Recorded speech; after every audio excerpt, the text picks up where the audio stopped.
So let's get our Bibles open and before we get started, let's just do a little recap of what we were covering, right? Saul has been pursuing David. He sees David as a threat and he wants David dead. Jonathan's been sticking up for David, trying to keep him safe. David is with his men right now, right? They just ate of the showbread. Or at least David just got the showbread, right? So now, that's the last thing we just read. So let's see where things pick up from here on, right? Because this next section is entitled David's 400 Men. So we'll see what's going on. David therefore departed from there and escaped to the cave of Adullam. There meaning where he got the showbread from. So when his brothers and all his father's house heard it, they went down there to him. And everyone who was in distress, everyone who... Wait, no. Something happened after that.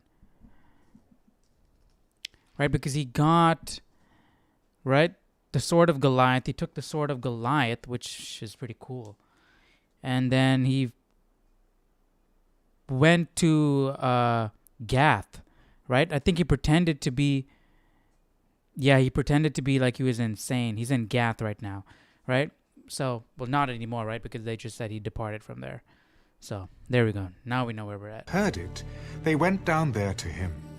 And everyone who was in distress, everyone who was in debt, and everyone who was discontented gathered to him. So he became captain over them, and there were about 400 men with him. Then David went from there to Mizpah of Moab, and he said to the king of Moab, "Please, let my father and mother come here with you, till I know what God will do for me." So he brought them before the king of Moab, and they dwelt with him all the time that David was in the stronghold. Now the prophet Gad said to David, "Do not stay in the strong..." Dang, so yeah, David's wanting to protect his family, right? We haven't heard much of, right? Then David went from there to Mizpah of Moab, and he said to the king, "Please let my father and mother come here with you, till I know what God will do for me," right? We haven't heard much of about David's mother, right? I don't know who his mother is. But anyways, I didn't think about this, that Saul could try and get to David through his family. So now he's trying to make sure his family situation is all right and that they're safe. So hopefully they'll be okay in Moab. "Do not stay in the stronghold. Depart and go to the land of Judah." So David departed and went into the forest of Hereth. All right, so they just left. When Saul heard that David and the men who were with him had been discovered, now Saul was staying in Gibeah, under a tamarisk tree in Ramah, with his spear in his hand and all his servants standing about him. Then Saul said to his servants who stood about him, "Hear now, you Benjamites. Will the son of Jesse give every one of you fields and vineyards, and make you all captains of thousands and captains of hundreds? All of you have conspired against me, and there is no one who reveals to me that my son has made a covenant with the son of Jesse. And there is not one of you who is sorry for me, or reveals to me that my son has stirred up my servant against me to lie in wait as it is this day." Then answered Doeg the Edomite, who was set over the servants of Saul, "I saw the son of Jesse going to Nob, to Ahimelech the son of Ahitub, and he inquired of the Lord for him, gave him provisions, and gave him the sword of Goliath the Philistine." Imagine how bad it would be for Saul if everybody knew that he's not going to be king much longer, right? Imagine if everybody knew that his line wouldn't continue. They'd desert him like that. Like this guy who just snitched, what is the point of snitching, right? In a few years, Saul's out. Like, who cares? Dang. Provisions and gave him the sword of Goliath That's so cool that David has the sword of Goliath. So the king sent to call Ahimelech the priest, the son of Ahitub, and all his father's house, the priests who were in Nob. And they all came to the king. And Saul said, "Hear now, son of Ahitub." "Here I am, my lord." "Why have you conspired against me, you and the son of Jesse, in that you have given him bread and a sword, and have inquired of God for him, that he should rise against me to lie in wait, as it is this day?"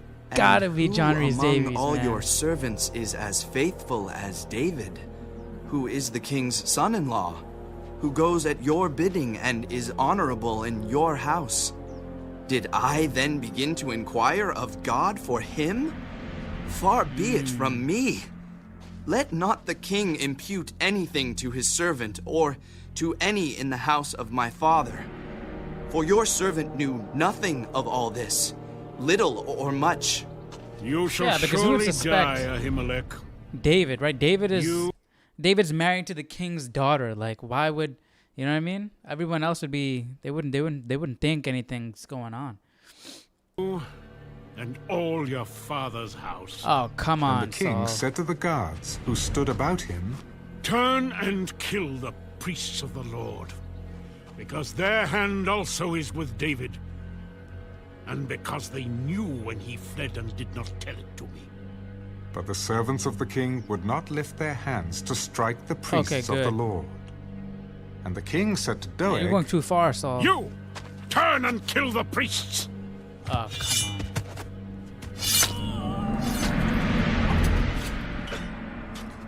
So Doeg the Edomite turned and struck the priests, and killed on that day 85 men who wore a linen ephod. Also Nob, the city of the priests, he struck with the edge of the sword, both men and women, children and nursing infants, oxen and donkeys and sheep, with the edge of the sword. Now one of the sons of Ahimelech, the son of Ahitub, named Abiathar, escaped and fled after David. And Abiathar told David that Saul had killed the Lord's priests. So David said to Abiathar, "I knew that day when Doeg the Edomite was there, that he would surely tell Saul, 'I have caused the death of all the persons of your father's house.' Stay with me. Do not fear. For he who seeks my life seeks your life, but with me you shall be safe." Okay. We got an ally. Man, Saul's crazy. Killing all the priests?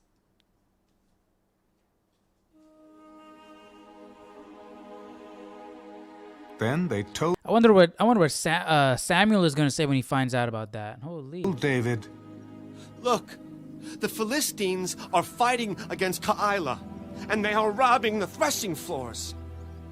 Therefore David inquired of the Lord, "Shall I go and attack these Philistines?" "Go and attack the Philistines and save Keilah." But David's men said to him, "Look, we are afraid here in Judah. How much more then if we go to Keilah against the armies of the Philistines?" Then David inquired of the Lord once again. And the Lord answered him, "Arise, go down to Keilah, for I will deliver the Philistines into your hand." There we go. David and his men went. See, we needed to hear stuff like that. We haven't heard God speak to somebody like this. But, this is the plan. Don't worry. I will deliver them into your hands. We haven't heard stuff like this in quite a while. To Keilah, and fought with the Philistines, and struck them with a mighty blow, and took away their livestock. So David saved the inhabitants of Keilah. There we go. Now it happened, when Abiathar, the son of Ahimelech, fled to David at Keilah, that he went down with an ephod in his hand. And Saul was told that David had gone to Keilah. So Saul said, "God has delivered him into my hand, for he has shut himself in by entering a town that has gates and bars." Then Saul called all the people together for war, to go down to Keilah to besiege David and his men. When David knew that Saul plotted evil against him, David's really helping you out, man. He said to Abiathar the priest, "Getting rid of the Philistines. That's your job, Saul. That's why Samuel appointed you."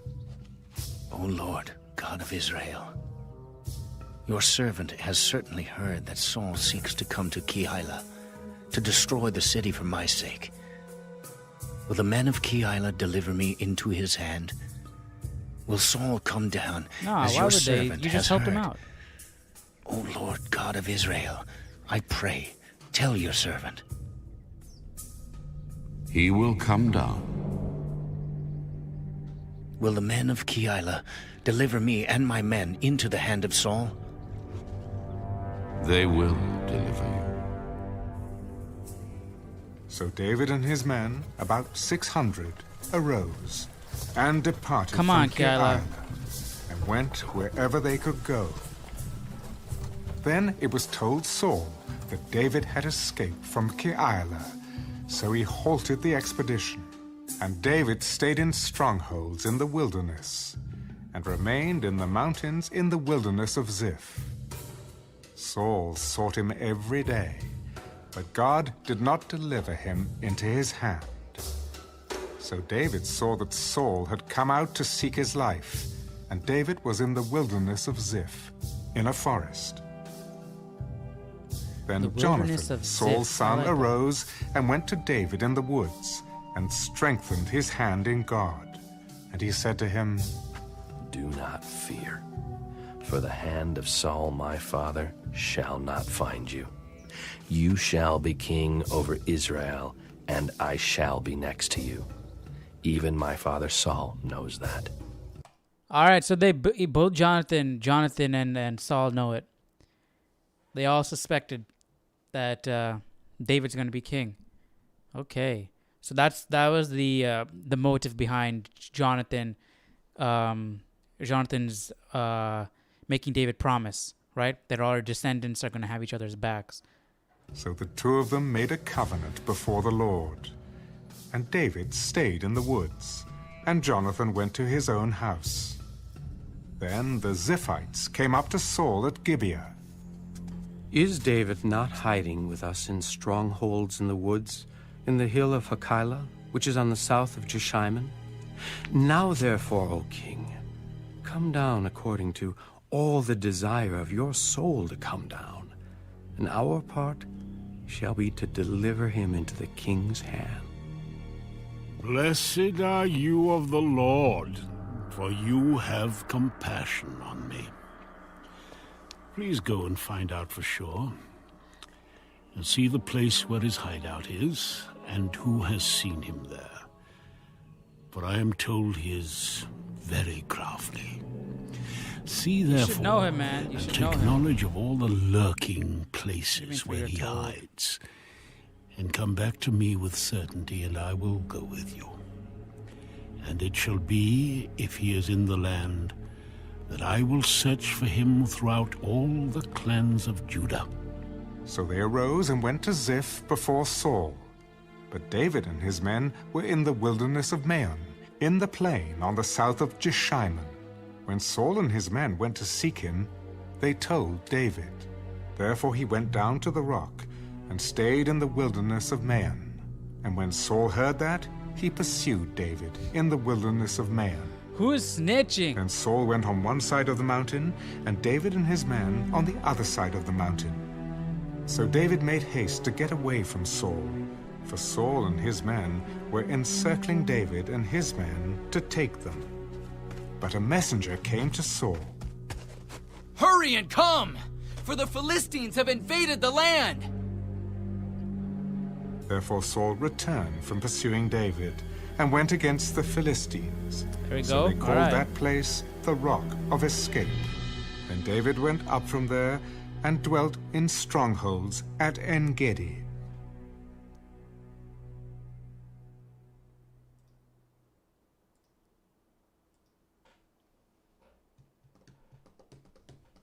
You have a lot of strongholds in the surrounding areas.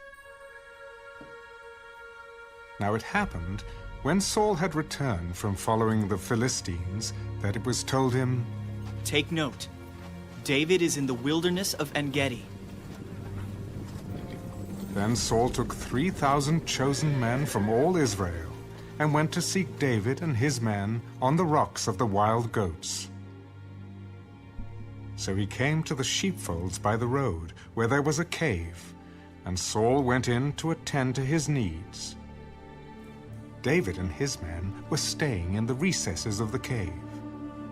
Then the men of David said to him, "This is the day of which the Lord said to you, 'Behold, I will deliver your enemy into your hand, that you may do to him as it seems good to you.'" And David arose and secretly cut off a corner of Saul's robe. Now it happened afterward that David's heart troubled him because he had cut Saul's robe. And he said to his men, "The Lord forbid that I should do this thing to my master, the Lord's anointed, to stretch out my hand against him, seeing he is the anointed of the Lord." So David restrained his servants with these words, and did not allow them to rise against Saul. And Saul... See, Saul, David could have ended right there. Come on, Saul. When Saul hears that, man, realizes that, he should have some respect. Because it could have ended right there. Did not allow them to rise against Saul. And Saul got up from the cave and went on his way. David also arose afterward, went out of the cave, and called out to Saul, "My lord the king." And when Saul looked behind him... Let me go back actually really quick. Where is it? Take note that David is in the wilderness of En-Gedi. Then Saul took 3,000 men from Israel. So he came to the sheepfolds by the road where there was a cave, and Saul went in to attend his needs. David and his men were staying in the recesses of the cave.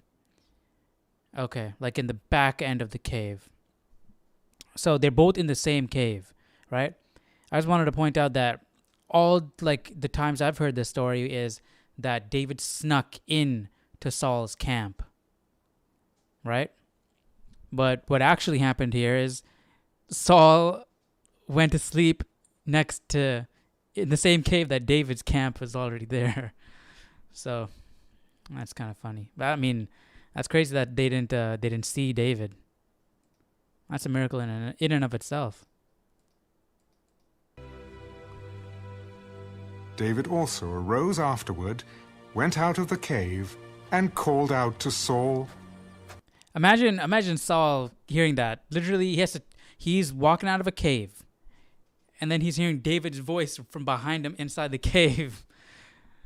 That would have been... Yeah, I'd love to see Saul's face. Called out to Saul, "My lord the king." And when Saul looked behind him, snuck up from David behind. stooped with his face to the earth and bowed down. Why do you listen to the words of men who say, "Indeed, David seeks your harm"?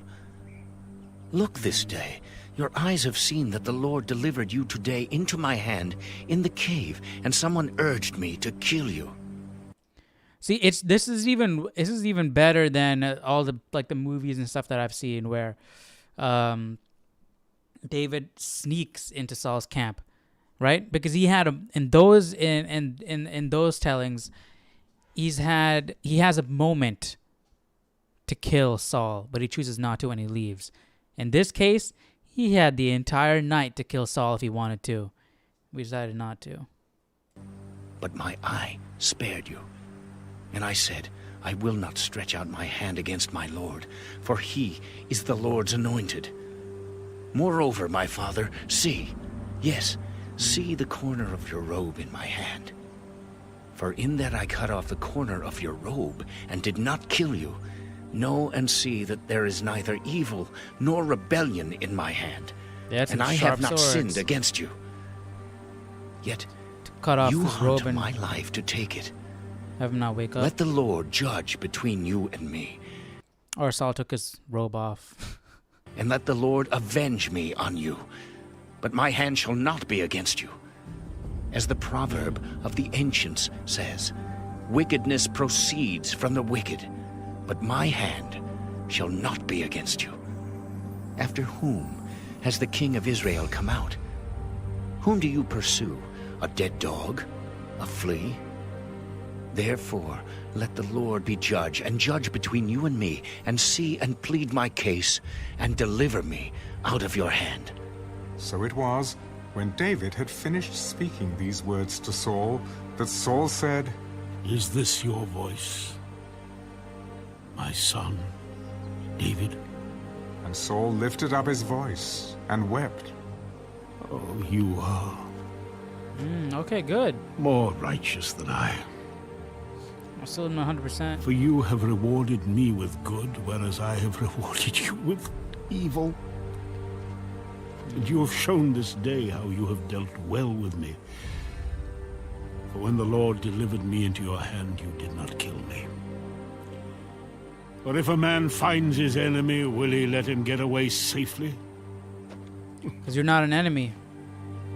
Therefore may the Lord reward you with good for what you have done to me this day.